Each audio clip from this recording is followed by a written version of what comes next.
AITA for ruining my sister's wedding after she disinvited my fiancé. You know that feeling when you're looking at your sister, the one you grew up sharing secrets with, and you realize you don't know her at all? That's the feeling I had a month ago, right before I stood up in front of 200 people and systematically dismantled the perfect life she had built for herself. This is the story of how a single, snobbish decision led to a wedding day implosion, and why I'm still not sure if I should be apologizing or popping champagne. My sister and I have always been different. She was the one who emerged from the womb with a pearl necklace and a 5-year plan. I was the one who emerged covered in what I hope was my own vernix, perfectly content to just see where the day took me. This divergence in personality only grew as we got older. My sister became obsessed with appearances, with curating a life that looked like a magazine spread. She dated lawyers and bankers, guys whose families had summer homes in the Hamptons. I, on the other hand, found my person in my fiancé. He is a carpenter. He has calluses on his hands that could sand down a piece of oak, a laugh that starts in his belly, and a heart so big it barely fits in his chest. He's the kindest, most genuine man I've ever met, and the thought of him makes me feel like I've won some cosmic lottery I didn't even know I was playing. So, when my sister got engaged to a man whose family was so old money they probably had a family crest, I was genuinely happy for her. She had achieved her ultimate goal. The wedding planning was, as you can imagine, a masterclass in high-stress, high-budget perfectionism. Every detail was micromanaged, from the shade of white on the napkins to the specific breed of free-range doves that were supposed to be released after the ceremony. I was her maid of honor, which meant I was on the front lines of the wedding wars, nodding along as she debated the merits of Belgian versus Swiss lace for 3 hours. My fiancé was a groomsman, and he took it all in stride, even offering to build a custom archway for the ceremony, a gesture my sister politely declined in favor of some artisanal imported structure that cost more than our car. Everything was humming along, right up until 2 weeks before the big day. I was at home scrolling through Pinterest for bachelorette party ideas I knew she would hate when my phone rang. It was her. I answered, expecting another crisis about the font on the place cards. But the voice on the other end was tight, clipped, and devoid of its usual bridal excitement. She didn't waste any time on pleasantries. She said that she and her fiancé had made a difficult but necessary decision regarding the wedding party. She said that while she valued me as her sister, the balance of the event was crucial. And then she said the words that made my blood run cold. She said that my fiancé was no longer invited to the wedding, not just as a groomsman, but as a guest. My presence was still required, of course. She needed her maid of honor, but the man I was going to marry was being disinvited. I must have made a sound, some kind of strangled gasp, because she paused.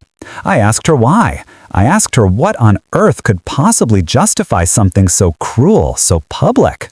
Her explanation was a masterclass of condescension. She said it wasn't personal, not really. It was about aesthetic. She said her fiancé's family was very traditional, very particular.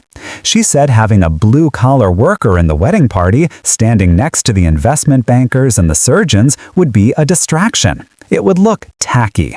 She used that word, tacky, to describe the man who worked with his hands to build a life for us, the man who had more integrity in his little finger than her entire social circle combined. She said his presence would make her new in-laws uncomfortable, and that she couldn't risk anything tarnishing her perfect day. I was speechless. I was holding the phone, my knuckles white, listening to my own sister tell me that the love of my life wasn't good enough to witness hers. She finished by saying she hoped I understood and that she'd see me at the rehearsal dinner, alone.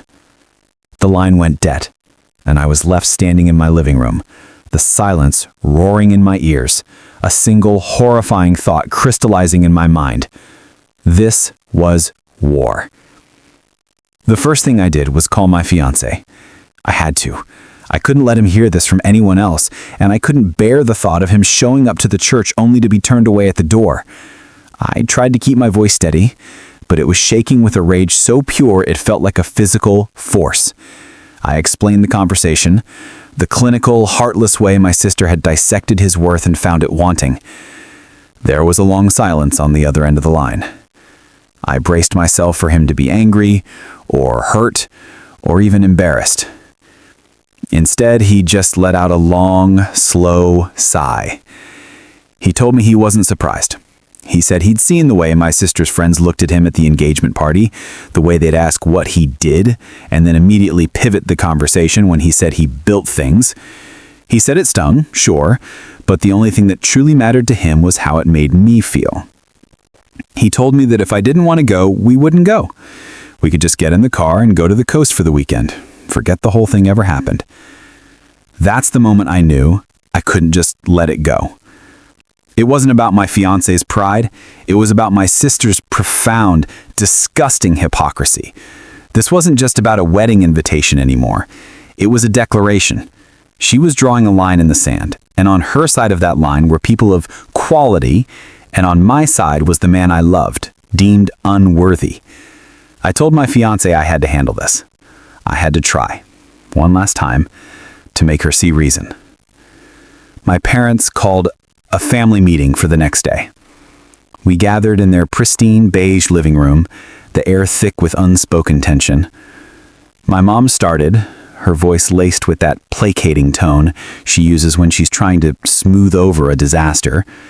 She said my sister was just stressed that weddings make people crazy.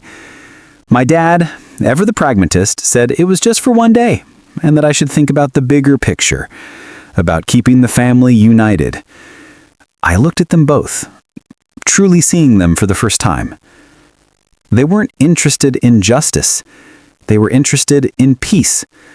They were willing to sacrifice my feelings and my fiancé's dignity on the altar of a perfect wedding day. Then it was my sister's turn.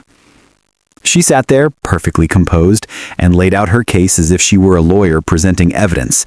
She spoke of synergy and social harmony. She explained that her fiancé's parents were investing a lot in this marriage, not just emotionally, but financially. They had a reputation to uphold. She painted a picture of her wedding as a delicate ecosystem, and my fiancé was an invasive species. She said it wasn't a reflection on him as a person, but on his place in the world. The words were so vile, so coated in a layer of polite, upper-class venom, that I felt a chill. I argued. I defended my fiancé's character, his work ethic, his intelligence. I told her she was behaving like a monster from a Victorian novel. The argument escalated, circling the same drain over and over. My parents pleaded, my sister remained a marble statue of conviction, and I grew more and more certain that there was no reasoning with her. She had built a wall, and it was made of solid, unbreachable snobbery. The meeting ended with her final, non-negotiable declare, my fiancé was not welcome. If I couldn't accept that, then perhaps I shouldn't come either. As I walked out of their house, the door clicking shut behind me, I wasn't sad anymore. I was calm, a cold, clear calm. She had given me an ultimatum, and I had just decided how I would respond. In the days leading up to the wedding, I lived a double life. To the outside world, I was the dutiful maid of honor. I helped my sister with her seating chart. I tasted the 7 different flavors of macarons. I nodded along as she complained about the florist. I played my part perfectly, my smile a mask of serene support. But underneath the surface, my mind was a hive of quiet, meticulous planning. I wasn't planning a confrontation. I was planning an execution. My sister had attacked my fiancé's identity, his background. She was ashamed of his blue-collar roots. The irony was so thick you could have spread it on a cracker. Because my sister, my dear, perfectly curated sister, had a secret of her own. A secret she had spent the better part of a decade burying under a mountain of designer labels and exclusive club memberships. Our family wasn't old money. We weren't new money. We were, for most of my grandparents' lives, no money at all. My maternal grandfather, a man my sister barely spoke of, was a mechanic. He owned a small, greasy garage in a Rust Belt town that smelled of oil and hard work. He was the one who put my dad through college. My grandmother was a seamstress, taking in piecework from the factories, her fingers forever pricked and stained. They built their life and the foundation for our comfortable middle-class upbringing from the sweat of their brows and the calluses on their hands. They were the epitome of the blue-collar workers my sister now found so tacky. The secret went deeper. My sister's beloved aesthetic, the one she was so desperate to protect, was a complete fabrication. The money for her education, for the down payment on her first chic apartment, hadn't come from some wise investment my father had made. It had come from the sale of that garage. When my grandfather passed away, he left the property to my mother. It was prime real estate, and a developer had offered a life-changing sum of money for it. That money, the mechanic's money, as my dad privately called it, was what had funded my sister's transformation. It was what allowed her to shed her past like a snake sheds its skin and slither into a new, more respectable life. She was deeply, profoundly ashamed of it. She never spoke of her grandparents. She told her fiancé's family that her mother's side were landed gentry from the Midwest who had fallen on hard times. It was a lie so audacious, so complete, that it had become her truth. And I was the only one left who knew the whole story. My parents were complicit in her deception, mostly to spare her feelings, but also because they enjoyed the reflected glow of her new social status. They would never tell, but I would. I spent 2 nights writing my maid of honor speech. I started with the truth, with all the genuine love and memories I had of growing up with her. Then I carefully, surgically wove in the details of our real heritage. I didn't write it to be cruel. I wrote it to be factual. I wrote it as a tribute to the grandparents she had disowned. I printed it out on a nice piece of cardstock and slipped it into my purse. Right next to my lipstick and my phone, it felt like carrying a detonator. The day of the wedding arrived. The sun was shining, the birds were singing, a sickeningly perfect day for a reckoning. I got ready with the other bridesmaids, the air thick with hairspray and false excitement. My sister was a vision in white, a radiant bride who had successfully erased her past. As I zipped up her dress, she looked at me in the mirror and told me how happy she was that I was there, that I understood. I just smiled and told her I wouldn't have missed it for the world. We arrived at the church, then the reception hall, a cavernous ballroom adorned with enough flowers to start a small greenhouse. I saw her fiancé's parents, looking every bit the aristocrats my sister wanted them to be. I saw my parents, their faces tight with anxious smiles. And I saw my sister, floating on a cloud of delusion, completely unaware that the foundation of her perfect world was about to be blown to smithereens. The moment was getting closer. The MC was warming up the crowd. My hand rested on my purse, feeling the crisp edges of the cardstock inside. It was time. The reception was in full swing. The champagne was flowing, the band was playing a tasteful selection of soul classics, and the room buzzed with the kind of self-satisfied chatter that only money can buy. I sat at the head table, picking at a piece of chicken, watching the spectacle unfold. My sister was beaming, basking in the attention, holding court with her new in-laws who seemed utterly charmed by her fabricated tales of a genteel upbringing. She caught my eye and gave me a small, triumphant wink, as if to say, "See, this is how it's done." I just nodded and took a sip of water. Let her have her moment. It would be her last one of pure, unadulterated happiness. After the main course was cleared and the first dance was a tear-jerking memory, the MC, a man with a voice as smooth as velvet, took the microphone. He said a few words about love and partnership, and then he called for the maid of honor to come up and say a few words. This was it. My heart was hammering against my ribs, a frantic drumbeat against the soft music. I felt 100 pairs of eyes on me as I stood and smoothed my dress. I walked the long walk to the podium, my heels clicking on the polished marble floor. I placed the note cards on the stand, my hands surprisingly steady. I looked out at the sea of faces.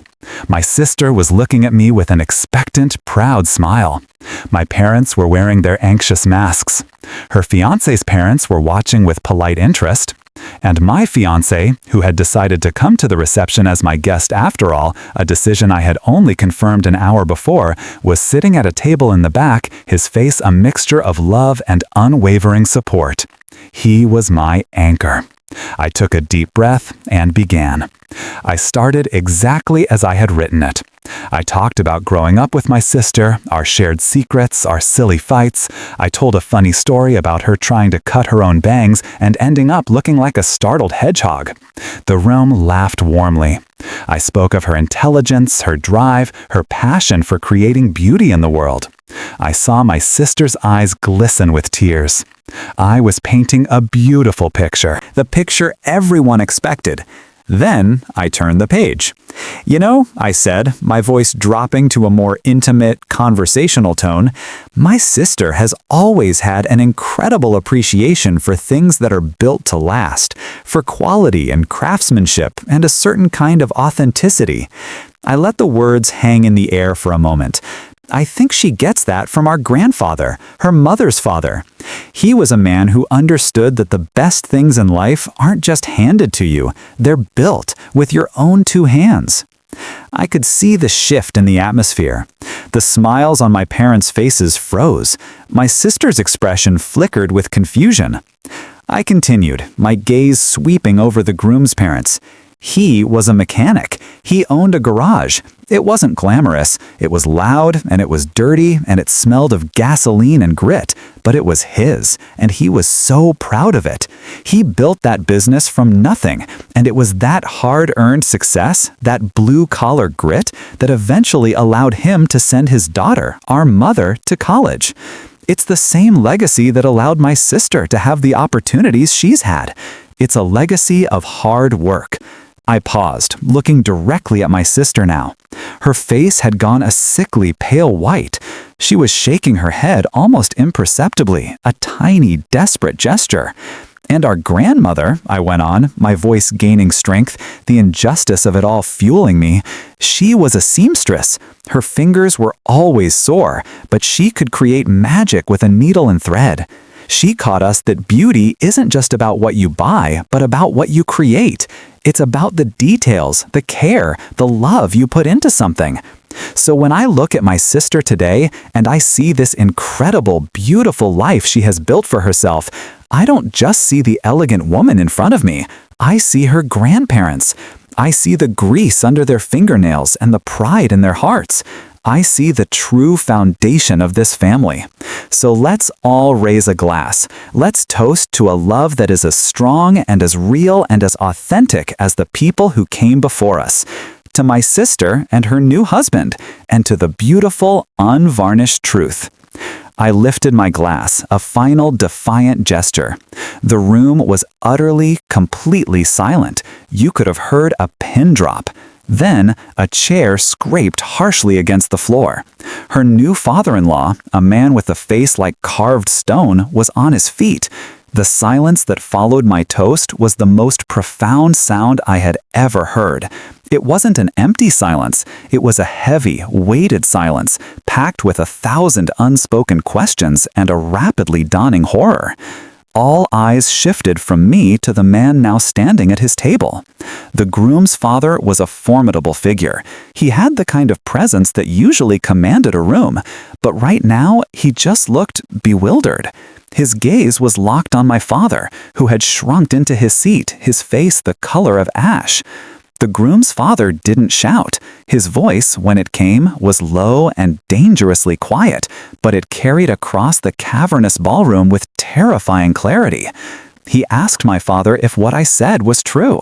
He asked about the garage. He asked about the landed gentry. My father opened his mouth, but no sound came out. He just stared back, a man caught in a trap of his own making. That was all the confirmation he needed. He looked at his son, the groom, whose face was a canvas of pure, unadulterated shock. He looked at my sister, who was frozen in her chair, a tear tracing a path through her perfect foundation. The look on his face was not one of anger, but of deep, profound betrayal. He had been lied to. His family had been made a fool of. His wife, the groom's mother, began to cry softly, dabbing at her eyes with a linen napkin. She looked at my sister not with anger, but with a kind of pitying disgust, as if she were looking at a piece of art she had just discovered was a worthless forgery. The dominoes were starting to fall. The groom's father turned to his wife, said something I couldn't hear, and then they both stood. He addressed his son, his voice cold and final. He said they were leaving. He said they needed to re-evaluate some things. The groom looked from his parents to his new wife, his mind clearly short-circuiting. He was a boy who had never had to make a difficult decision in his life, and now he was being asked to choose between the woman he had just married and the entire foundation of his family and identity. He hesitated for a moment too long. That hesitation was the final nail in the coffin. The groom's mother let out a small sob, took her husband's arm, and they began to walk towards the exit. The band had stopped playing. The waitstaff were frozen in place. 200 guests watched the groom's parents walk out of the wedding reception. As they passed the head table, the groom's father stopped. He looked at me, and for a split second, I thought I saw a flicker of something else in his eyes. Not gratitude, but maybe respect? Or perhaps just an acknowledgement of a fellow warrior. Then he looked away and continued his walk of shame out of the hall. The moment they were gone, the room erupted. It wasn't a loud explosion, but a chaotic implosion. A wave of whispers crashed over the tables. People were pointing, staring at my sister, at my parents.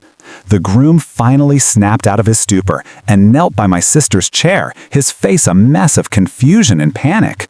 She just stared blankly ahead, her entire world collapsing around her. My mother was sobbing into my father's shoulder. My father just sat there, staring at his plate, a broken man. And me? I felt a strange, unsettling calm. I had done it. I had lit the match and watched the whole thing burn. I didn't feel triumphant. I didn't feel guilty. I just felt done. I picked up my small clutch purse from the podium, walked calmly back to the head table, leaned over to a shell-shocked my sister, and whispered that I hoped her new life was everything she wanted it to be. Then I turned and walked away, not looking back, leaving the wreckage I had created behind me. I didn't go home. I got in my car and just drove.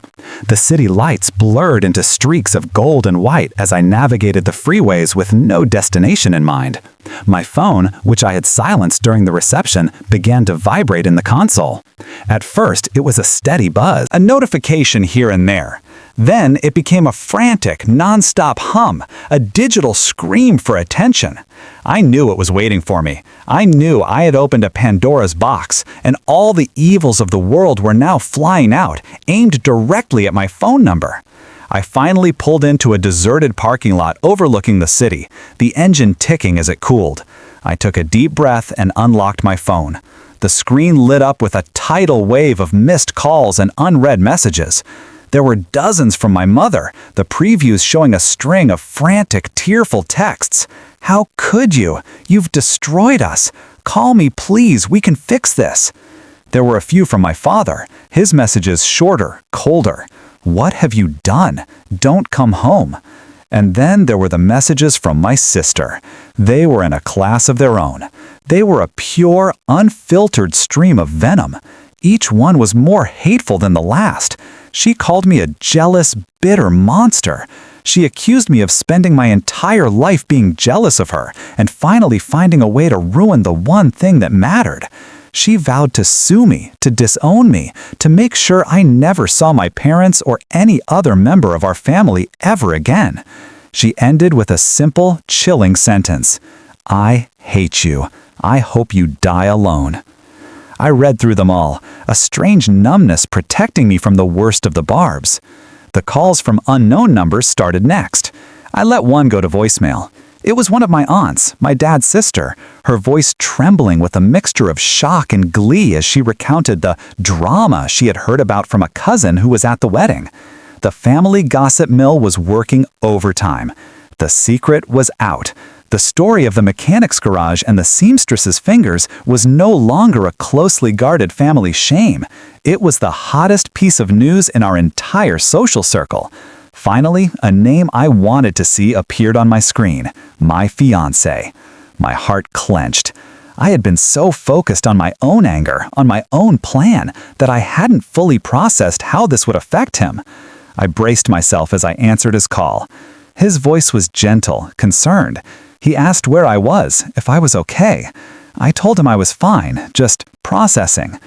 There was a pause on the other end, and I steeled myself for the inevitable "you went too far" speech. But it never came. Instead, he told me he was proud of me. He said he had never seen anyone stand up for what was right with so much courage. He said that what my sister and my parents did was unforgivable, and that they had no right to ask me to participate in their lie. He said that if this was the price of admission to their world, then he was glad we were officially banned. He told me he was on his way to pick me up and that we were going home. Not to my parents' house, but to our home. The home we had built together on a foundation of honesty and respect. As I hung up the phone, watching his headlights cut through the darkness, I felt the first real wave of emotion since I had left the reception. It wasn't guilt, it wasn't regret, it was relief. I hadn't lost a family. I had finally chosen my own. It's been a month since the wedding that wasn't.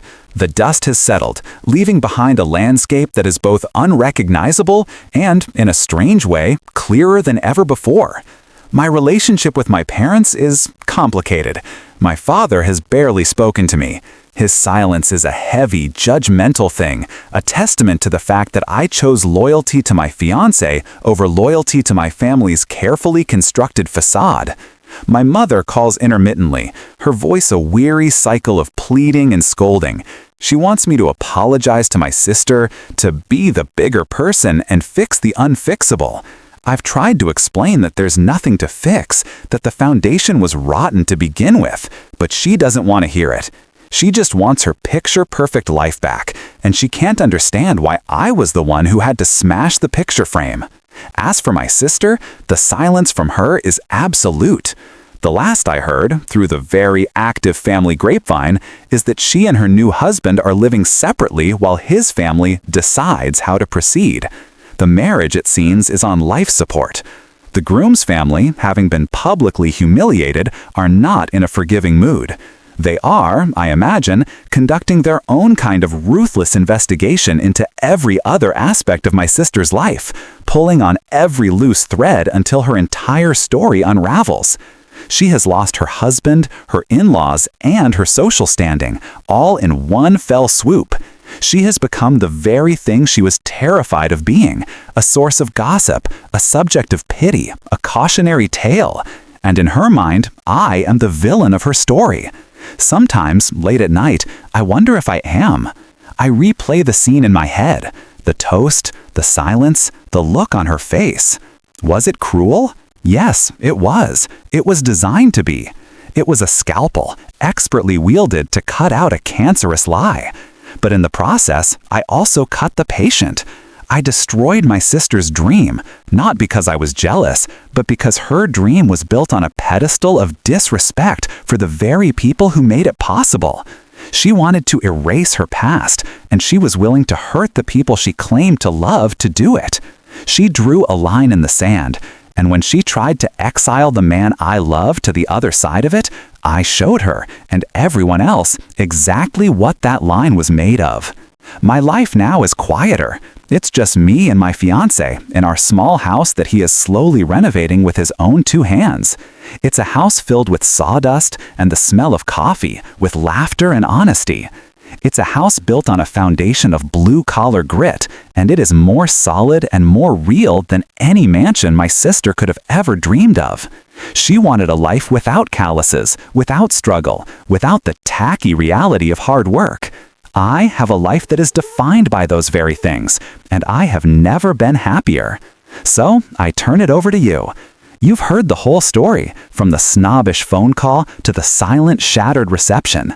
I stood up for my partner, and in doing so, I exposed a lie and burned my sister's world to the ground. So, after all of that, tell me, Reddit, am I the asshole for ruining my sister's wedding after she disinvited my fiancé?